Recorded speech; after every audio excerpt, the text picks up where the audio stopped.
इस पानी के ऊपर दुनिया की पहली जौहरी जंग हो सकती है। ये काम मत करें। ये हिंदुस्तान को ये समझाए कि पाकिस्तान के लिए ये एक जिंदगी और मौत का मामला है। अगर इंडस वाटर ट्रीटी का टूटती है तो फिर पूरी दुनिया में जो लोअर राइपेरियंस हैं उनमें सरासीन की फैलेगी। पाकिस्तान कितना भी ना करगड़े, कितना भी घुटनों पे आए, कितनी भी जी हजूरी करे, अब कंसेशन नहीं मिलना है। पाकिस्तान का प्रीमियर एयरबेस है, सबसे अहम एयरबेस जिसे नूर खान एयरबेस कहते हैं, रावलपिंडी में इस्लामाबाद के बिल्कुल साथ, उस पर अमरीकी कब्जा है कि सऊदी अरब किसी न किसी स्टेज पे आकर इसराइल को तस्लीम कर लेगा। तो पाकिस्तान के लिए बेहतर यह है कि वो इसराइल को तस्लीम सऊदी अरब से पहले करे।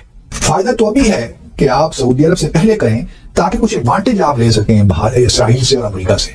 44% जो पाकिस्तानी हैं वो गरीबी रेखा के नीचे चले गए। That is almost half the country. Almost half the country is below poverty.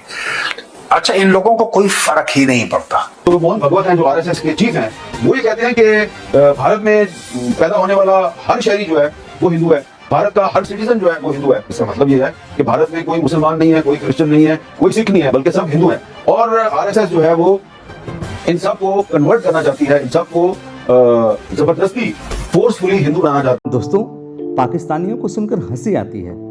कहाँ से आते हैं ऐसे लोग? ऐसा लगता है ये लोग हमारे गोले के नहीं हैं, किसी और गोले से आए हैं। कितने तेजस्वी हैं ये लोग। आप सभी हंसते रहिए और पाकिस्तानी कॉमेडी का मजा लेते रहिए, और चैनल को सब्सक्राइब करना और शेयर करना ना भूलें। धन्यवाद। पाकिस्तान क्या बोला सबसे पहले कि साहब, अरे इंडस वाटर ट्रीटी के साथ छेड़छाड़ की, हमारा पानी रोका तो हम सांसें रोक देंगे।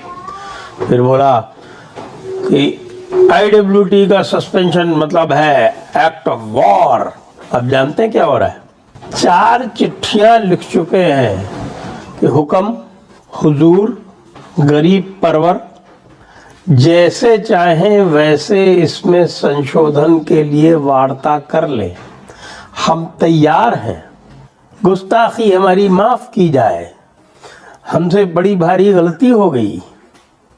यार, तुमको 2021 से लिखना शुरू कर दिया था, 2023 में लिख दिया, 2024 में लिख दिया कि भाई ये जो ट्रीटी है अब ये अपना काम सर्व नहीं कर रही है।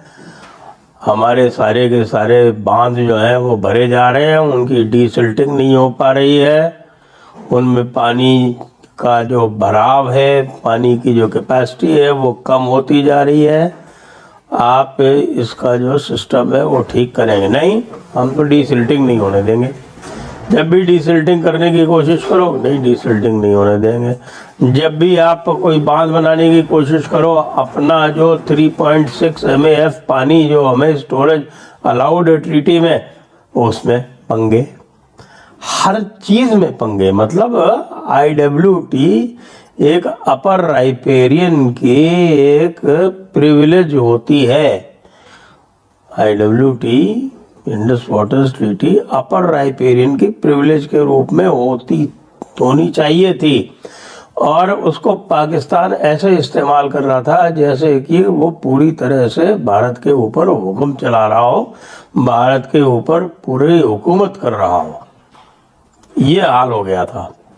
और उसके लिए तो किसको हम दोष दें साहब? हमारे नेहरू चाचा थे, और नेहरू चाचा जो थे वो बहुत ही कोमल मन के थे, और उनकी जो सारी कोमलता थी वो दूसरों के लिए, दुष्टों के लिए, ब्लैकमेलर्स के लिए, जो उनको लात मार सके उनके लिए रिजर्व थी। भारतीयों के लिए कोई कोमल मन उनका कभी भी नहीं हुआ, और विशेषकर हिंदुओं के प्रति तो बिल्कुल ही नहीं हुआ। हिंदुओं से तो वो बहुत डरते थे। खास तौर से वो कहते थे कि भाई ये जो हिंदू रिवाइवलिज्म है ये बड़ा खतरनाक है। ये उसी तरह की बात है जिस प्रकार से जब भगवा आतंकवाद फैलाया गया था, झूठ फैलाया गया था भगवा आतंकवाद का, और राहुल गांधी कहते थे कि ये जो भगवा सुप्रीमेसिज्म है ये इस्लामिज्म से ज़्यादा खतरनाक है। ये नेहरू चाचा की ही थिंकिंग थी। तो नेहरू चाचा ने इंडस वाटर ट्रीटी में सब कुछ भर भर के 80% पानी बेसिन का उठा के पाकिस्तान को दे दिया। 170 MAF पानी में से 135 MAF पानी पाकिस्तान का। जरा सोचें। अब घुटनों पे आ गए हैं भाई लोग, पूरी तरह से घुटनों पे हैं। जैसा मैंने बताया आपको, 4 चिट्ठियां आ चुकी हैं, जिसमें 2 पब्लिक डोमेन में और 2 और भी आई हैं। कह रहे नहीं, हम उसके ऊपर वार्ता करने के लिए तैयार हैं। एक तो खुद नरेंद्र मोदी हैं, दूसरे आरएसएस के सरबराह मोहन भागवत हैं, और तीसरे यूपी के चीफ मिनिस्टर योगी आदित्यनाथ हैं। ये तीनों जो हैं, इनके बारे में पाकिस्तान के पास इतनी एविडेंस मौजूद है कि जिसके जरिए इनको यूएन डेजिग्नेटेड टेररिस्ट डिक्लेयर करना कोई मुश्किल नहीं है, क्योंकि इन्होंने सिर्फ मुसलमानों के खिलाफ नहीं, क्रिश्चियंस के खिलाफ भी बयान दिए हैं। इन्होंने सिर्फ मुसलमानों की मसाजिद पर हमले नहीं किए, इन्होंने क्रिश्चियंस के जो गिरजाघर है उन पर भी हमले किए हैं। इन्होंने सिखों के खिलाफ भी इन्होंने स्टेट स्पॉन्सर टेररिज्म किया है। इसके अलावा जो मोहन भागवत हैं, जो आरएसएस के चीफ हैं, वो ये कहते हैं कि भारत में पैदा होने वाला हर शहरी जो है वो हिंदू है, भारत का हर सिटीजन जो है वो हिंदू है। इसका मतलब ये है कि भारत में कोई मुसलमान नहीं है, कोई क्रिश्चियन नहीं है, कोई सिख नहीं है, बल्कि सब हिंदू हैं।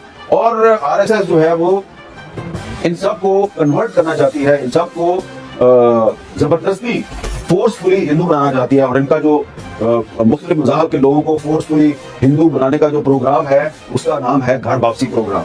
तो ये जो घर वापसी प्रोग्राम है, ये आरएसएस के सरबराह मोहन भागवत को टेररिस्ट डिक्लेयर करने के लिए काफी